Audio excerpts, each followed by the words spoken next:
Hey there, welcome. One of the handiest tools you can have as a beekeeper, you gotta trust me on this one. It is your handy dandy refractometer.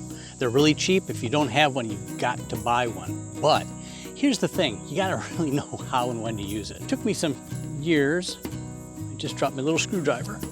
Maybe I best close the box so I don't lose everything. It took me a couple years to realize that once you take these supers off of a hive and you extract them, the time to check the moisture level of your honey is not after it's already in a bucket or after it's already extracted, because then we're talking a major pain in the neck to get it down to at least, well below 18.5%. And I like to have my honey somewhere around the 16.5 era. I'll go up to 17 area. Once you extract it, it's a pain. Made that mistake once, I won't make it twice. What I do is I test all of my hives before I pull the supers. By testing the hives before I pull the supers, I know what their moisture level is. So I'm either going to be pulling the supers and putting them into a drying room, or I'm just able to extract right away, but I need to know what it is. I want to show you how to do that. It's a pretty simple process. I've got another video that talks completely about the whole process of the refractometer and how that works. But today, I'm just going to show you how I pull frames out of each super to take a peek to make sure that they're at the right level. So let's get at it. So one of the first things I like to do is, if I already don't have a little piece of painter's tape on the back of each super, I put one there, because then I'm going to record with my trusty black Sharpie. I record what the numbers are. That way, if I've got some that are way too high, I have the opportunity to know those are going into a drying room, and those that are the right temp. Hey, there's my brush. I knew it was someplace. I'll be darned. Okay, well, let's put it over here so I can recognize it. So, tape is the first line of action. The process is not really complex. This is a pretty, simple thing. But again, important that you know how to do this and that you do it while they're on the hives. That's the critical part right now. So let's pop this, and I'm going to give them just a touch of smoke,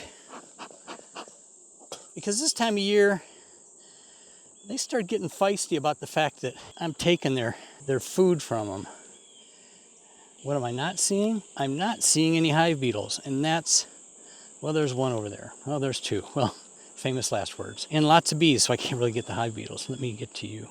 There you go. Get over there. Okay, that's one. I saw another. I know it.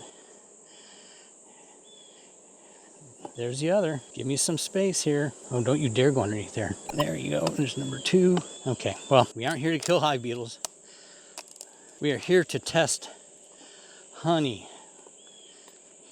But if one presents itself, there are lots of bees in here. Oh, that I don't want to see.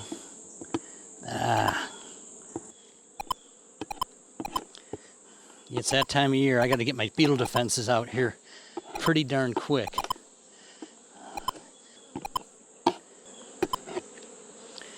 Sorry, irritated them. Wow, there are a lot of bees in here. There are a lot of bees in here. So let's try to get some of these guys down. And this is what I love about these -1s. There's just a ton of honey on these. So here's how you test. I pull these out, set them carefully up. I take my hive tool and just make a little indentation that's going to give me plenty of honey. And I take my refractometer and I spread it on. And then we hope for the best. This feels thin, but we're going to know in just a second. Make sure you got enough. You want that completely covered in there. And then we take it, I put it to my veil, and I go, damn, we're talking very wet. So run at about 20 on this. So then once you've got that, I put everybody back.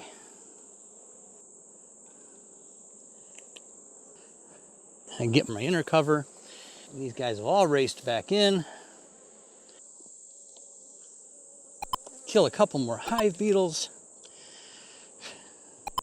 Know for sure I've got to get some beetle defenses on this. We're going to do that here in a couple days. Got to get the bees out from underneath this, especially the ones that I keep killing because they keep getting squished underneath there. And let's get this cover back on. Wait, one more hive beetle. One more. Let me have it. Yeah, embedded. Oh, just for fun. There's 2 more. Whew. And there's 3. Whew. Man alive, what's the count up to, Evan? Or were you even able to keep track? Okay. So again, and I just need to get this focused, and I'm at 20.5. So 20.5, that's a lot. That's going to take an awful lot to get dry. But then what you need to do is you need to clean off your refractometer, get it clean, and get ready for the next hive. Dry it off, and you're ready to go on from there. No, you're not ready to go on from there. One more thing I need to do, and that's 20.5, and go, ugh, that's tough. We've had such hot, humid weather, and the bees basically had everything done, ready, capped, when we had humidity and dew points. Well, we had dew points up in the 80s, which is insane. And what happened is that the bees capped that honey when it was pretty okay dry, and then that permeable cap, and now it's just kept, the cap of the honey, and it's just kept the moisture in. So again, it's going to be a lot of time in the drying room. We can show you that in another video, how to dry honey, but it just takes a lot of time, and but you got to get it down. Anything above 18.5, you're at the real risk of fermentation. You don't want that to happen. So again, pretty simple process, not a lot to it. You can't wear heavy gloves when you do this. I'm wearing these because I just don't want propolis all over my hands, but you've got to be pretty nimble with this. So I would suggest, I always suggest wear gloves you can really work with if you're going to wear gloves. I'm going to call it at that. I thank you much for watching. It's nice to be liked. Hit that subscribe button if you haven't. I appreciate it very, very much. And as always, just happy beekeeping, and we'll see you next time.